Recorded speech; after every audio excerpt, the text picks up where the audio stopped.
Hello, I want to welcome you to today's class. How you doing? I hope you're doing fantastically well. Today we're going to be looking at the topic, the tin whistle.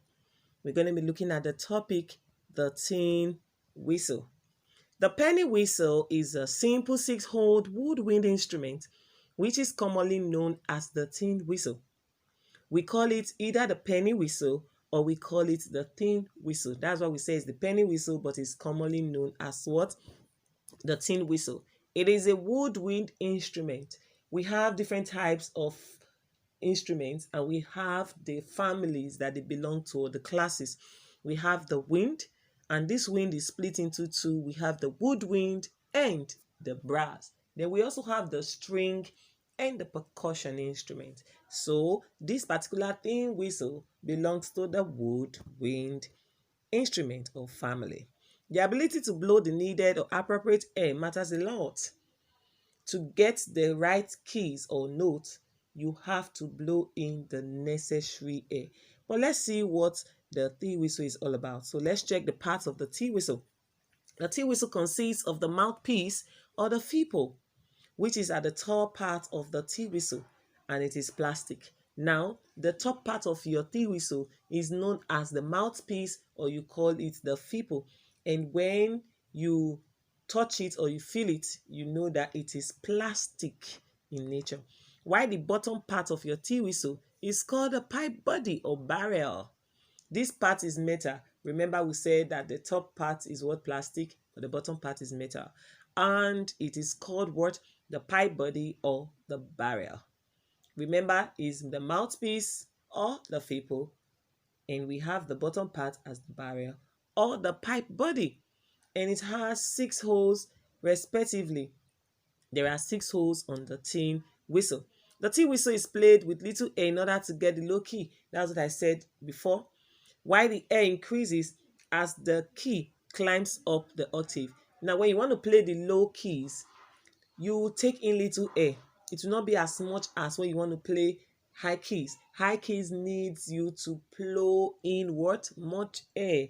But little notes or little keys, you have to blow in little air. Can you see these different whistles? They are all beautiful. They have different colors, and that's how they have different keys. All right, we have the key of D, of C, of G. We have the key of F. And we have different colors, but they are all plastic. And we have some tin whistles that are pure metal. All right, they are pure metal. But the one we are having now, we have plastic and we also have metal. The holes are covered with the flesh of your fingers in order to sound different pitches. Yes, you have to cover the holes with your fingers, and as you take out and cover, it will sound different pitches. I need you to note that your fingers must close your holes properly, else you find out that if they are not properly closed, the air will be escaping and it will giving you wrong sounds. So don't pinch the holes. Make sure they are fleshed across the holes and feel them that they are covered. The left hand stays on top of the tin whistle, close to the mouthpiece. So your left hand is the one that stays close to the mouthpiece of your tin whistle, and you make use of fingers 2, 3, and 4 to cover the top 3 holes. So the first 3 top holes, you have to use your fingers 2, 3, and 4. Our fingers are 5, and we have the thumb, finger 1, pointer, finger 2, tall man, finger 3, ring man, finger 4, and pinky, finger 5. So we are going to use fingers 2, 3, and 4 of your left hand to cover the first 3 top holes. Is that okay? I hope you are doing that. And why you also use the right hand that stays at the bottom of the tin whistle, using fingers 2, 3, 4 to cover the last or bottom 3 holes respectively.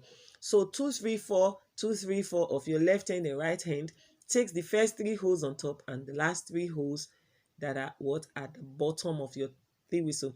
By now, I believe you should be practicing what I'm saying. The tea whistle is on the key of D. Don't forget, this tea whistle that we are going to play in this class today is on the key of D. Remember, I said we have a C, we have on F, but we are going to be using today the tea whistle on D. And it's played in ascending or descending order. This is to get one octave complete. So when you want to play an octave, you must play it up and return it down. I don't think there's anybody that sings a song and hang on top. When you sing, you must bring the song to an end. Is it not so? Yes, that's how it is done.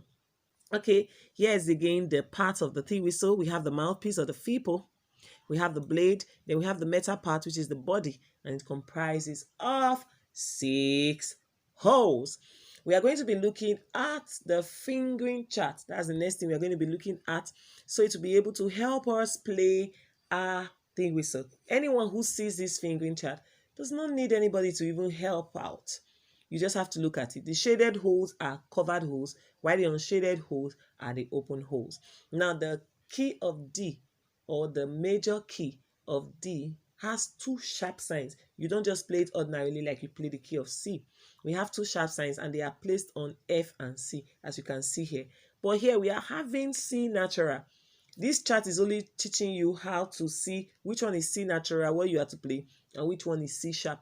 But in this case that we are playing the key of D, we are going to be playing the C sharp.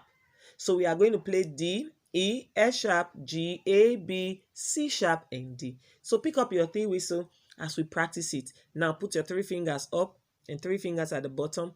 We are going to be sounding the key of D. But when you want to play it, don't put the mouthpiece all into your mouth. Put it on top of your down lip or your lower lip. Are we ready to go? All right. That's D, that's Do. Low, Do. To get Re on E, take the first finger out. F sharp, take 2 fingers away and close 4. To get Fa, which is G, take 3 fingers out and close 3 fingers up. To get La, the same thing, take 4 out. To get So, you what? That's So. To get La, take 1. Take 1 what? No, I know you say take 1 out. Close 1 and take 5 out. Then to get T, remember it's not C natural. You are playing C sharp. So you close the bottom hole and open the first 5. Then to get your upper Do, you are going to flip what you just did. Remember you closed the last one, but this time you are going to close the last 5 and you will open the first one that is on top. It's not difficult. So we want to go again from the top. Let's run it in ascending and descending order.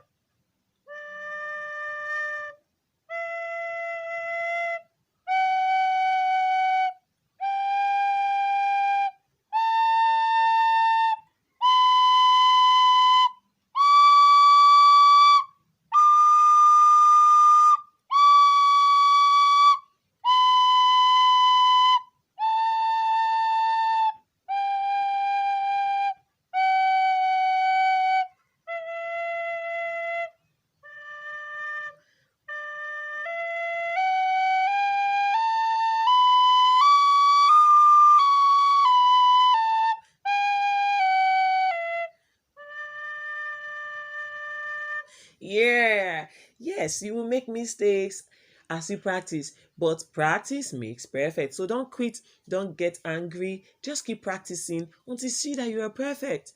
You can play it in ascending and descending order. Once you make mistake, make sure you make the correction.